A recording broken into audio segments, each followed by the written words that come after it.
YouTube's copyright disaster that's unfolded over the past week has been as mind-boggling as it has been disgraceful. Hello, my name is Dave. Many of you know me as the Scribe D. This is not the type of video I'm used to putting up, but it's what has to be done. My voice won't be the loudest, and it probably won't be the angriest, but it's important that every person who has put up a video that even has the potential to be affected by what's going on, hell, anyone who has consumed this kind of content, anyone who even remotely cares about what is fair, either speak up now or forever give their consent to this bullshit by remaining silent. Whether you have 1 subscriber or 1 million, change starts with an outcry, and that outcry becomes a discussion, so let's talk. First of all, this is going to require a pretty decent amount of background, so I'll leave annotations so you can skip around the sections, and I'll timestamp those same sections in the description below. So what's been going on, what's unfolded over the past week, has revolved largely around changes made to MCNs, multi-channel networks, on YouTube. One benefit of being with a network was that the network would shield you from these otherwise indiscriminate content ID matches, and they would help you monetize all of your content without hassle. That was the reason you'd join a network, the primary reason. They in turn would take a cut of your ad revenue. YouTube wanted to change the system so that the networks would be more accountable. The proposed change would mean that any strikes applied to a partner's YouTube account also affected the network he or she partnered with. At the same time, 2 different types of partnerships were introduced: managed and affiliated partners. Managed partners get the normal benefits of being with a network, but the network is culpable for the partner's copyright infringements. Affiliated partners get not a whole lot of mileage out of being with a network anymore, truth be told. The specifics are a topic for another video, but essentially you go back to having to deal with having your content matched by YouTube's automatic content ID system, but the network is not culpable for your copyright violations if you are an affiliate and not a managed partner.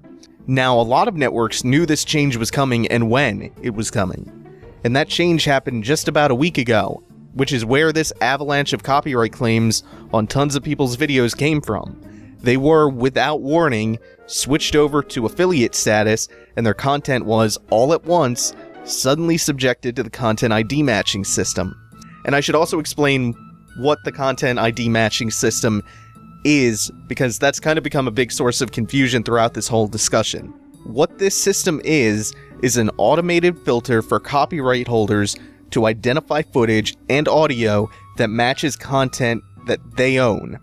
So when you upload a video, the system scans your video for footage or audio that matches something already in their database as belonging to a copyright holder. So say I upload Dead Space 3 footage. The system scans that, sees that EA has claimed this footage as their own, that they are the copyright holders of that footage, and it matches the video, the content in the video that I just put up, and prevents me from monetizing it.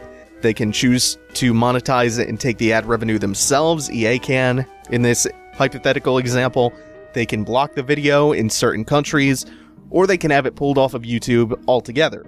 And that can result in a copyright strike on your account. Copyright strikes can result in the removal of features from your account, and 3 strikes results in your account getting closed completely. Now, you can dispute claims against your content, but disputes can take up to 30 days to render, and there's no guarantee that your dispute will even be successful, even when you have a solid ground for making that dispute. And to add to that, a failed dispute in a worst-case scenario can result in a copyright strike against your account. And now here's the big problem. The system is scattershot. It fires indiscriminately at anyone who has any matched content appearing in their video. It doesn't matter whether it's disputable or not. It fires first and asks questions later, and assumes you're guilty before you're proven innocent. It doesn't matter if your usage of copyrighted footage falls under fair use either. It doesn't matter if it's for a review or any similar piece of criticism. And the other problem is that a lot of companies aren't even actually averse to letting people use their content. This automated system makes claims against videos automatically, despite a lot of copyright holders specifically stating that they are okay with people using and monetizing their content in certain circumstances, but the system ignores those circumstances. And again, it ignores fair use too, because it can't scan for whether something falls under the umbrella of fair use. And let's talk about fair use for a second. Fair use is designed to protect substantially transformative works utilizing small sections of copyrighted content. Now, as far as things like Let's Plays and walkthroughs, those types of videos goes, that can be a pretty gray area. Now, the other, and probably more important and well-known function of fair use is designed explicitly to protect criticism. That's cut and dry and laid out in Section 107 of Fair Use. And I'll quote from copyright.gov here. Quote, Section 107 contains a list of the various purposes for which the reproduction of a particular work may be considered fair, such as criticism, comment, news reporting, teaching, scholarship, and research. End quote. The first thing listed there is criticism. It's pretty damn scary to think that someone critical of something that costs consumers up to $60 could be silenced were it not for fair use. Remember Day One Gary's incident and how the developers tried to silence a very harsh, very critical video by Total Biscuit, who happens to have an enormous following? Day One Gary's incident was a grossly broken game. If not for critics doing their jobs, people would be uninformed about how broken that game is, and they would waste their money on it. The other problem with this content ID matching thing, a huge flaw that's been exposed like never before throughout this whole mess, is the ability for fraudulent claims to be created. People can simply claim content that doesn't belong to them, and they can force people to enter that lengthy dispute process unduly. This happened to Jim Sterling, a very well-known critic and the host of the Jimquisition on The Escapist, and he's been putting out a lot of daily videos on YouTube for a while now. He put up a top 10 video recently containing a brief amount of footage from a promotional Dead Rising trailer, and this footage was claimed, disputed, and claimed again multiple times. The kicker is that whoever claimed the video the second time was not Capcom, who owns Dead Rising. People who did not have any claim to the content were able to successfully force Sterling to dispute fraudulent claims multiple times because the system puts the burden of proof on the accused from the get-go. Hell, let's ignore any potential arguments about fair use for the moment and just recognize that, hey, at least the claim was made on content that Sterling didn't explicitly own himself, even if the claim was made by someone who also didn't own it. Again, let's forget that, and let's forget whether or not he was using the promotional trailer footage under the doctrine of fair use. Let's forget all of that. And again, let's forget that people who claim to own it did not in fact own it. Just let's, for a second, for the sake of argument, recognize that by itself, that is ridiculous. Let's just recognize, for this moment, for the sake of argument, that the system, at the very least, is matching content uploaded by one party who does not explicitly own the rights to that content. Now guess who else this happened to? Miracle of Sound. If you're not familiar with Miracle of Sound, he's a musician who creates his own original works. He owns his own content. His own content got content ID matched by someone else. That sounds like a fucking joke, but it happened. This happened to Angry Joe, a well-known YouTube critic. It happened not only to his review videos, which used brief clips of gameplay footage, it happened to his interviews, which featured no content that he did not own. So, what we have in place is a system that automatically matches copyrighted content in people's videos and shuts down any revenue they get from these videos and potentially blocks them, or it can even down the line result in the account's termination, regardless of fair use or any other limiting factor, and forces content creators and video makers to dispute these automated claims. And in addition to all of this, the system can be abused with fraudulent claims. Critics are being affected by this, people who make original content are being affected by this, people who make Let's Plays are being affected by this, people who make walkthroughs like the Rad Brad are being affected by this. It's problematic enough for people for whom this stuff is just a hobby. But here's the thing, Some people do this stuff for a living. Angry Joe makes his living reviewing games on YouTube. The Rad Brad makes his living creating walkthroughs on YouTube. There are a number of people whose livelihoods depend on their videos being monetized. As far as monetization goes, I don't have much of a dog in the race here. I'm mad because this whole situation, this broken system, is disgraceful, and it deserves to be spoken out against. And look, there is a healthy discussion to be had about whether or not LPs and longer form stuff like that should be protected under fair use. There is a healthy discussion to be had about whether or not companies would be wise to let LPs continue going up, even if it is found that they legally have the right to take those down. I have my own beliefs, and maybe I'll do a separate video arguing why this stuff deserves to exist and deserves to be monetized, why people deserve to be able to make a living doing this stuff. That's not what this video is about, though. People are already making their livings doing this. People are already busting their asses creating content day after day after day. People have made this their jobs.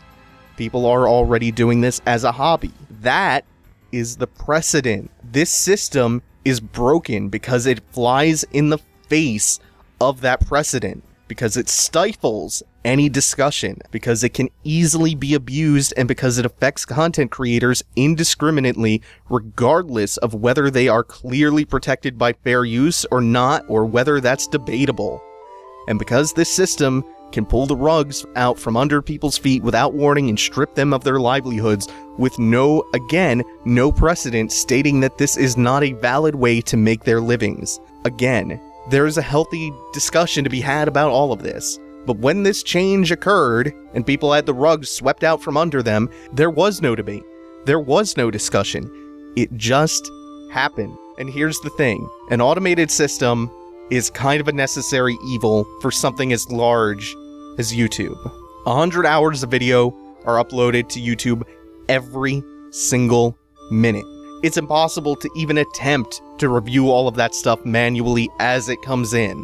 It simply is not possible. But the state that this automated system exists in right now is broken. It is in desperate need of some kind of fix. And YouTube needs to demonstrate some kind of transparency so that a debate can occur and we can determine what side of the fence this longer form stuff, like Let's Plays and walkthroughs, where that falls. We need that discussion, and we need this system to be fixed. For starters, something needs to be done about the fraudulent claims.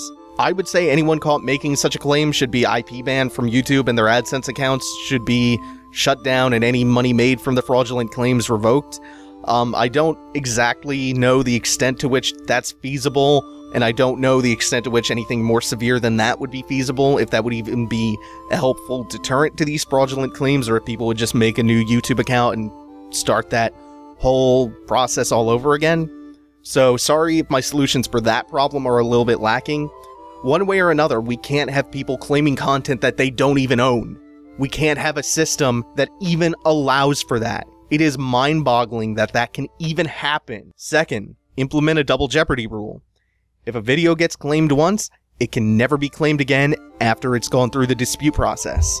People should not have to dispute claims against their videos multiple times. Third, and most importantly, instead of putting the burden of proof on the content creators, the video makers, right off the bat and sending a claim that has to be disputed as the initial action in this interaction, match the content, but don't claim it automatically. Instead, send a notice to the rightful copyright holder that the content they own has been identified in someone's video, and then allow them to decide where to go with that, to either accept or reject the match. This allows each individual copyright holder to review claims before any action is taken against the video maker.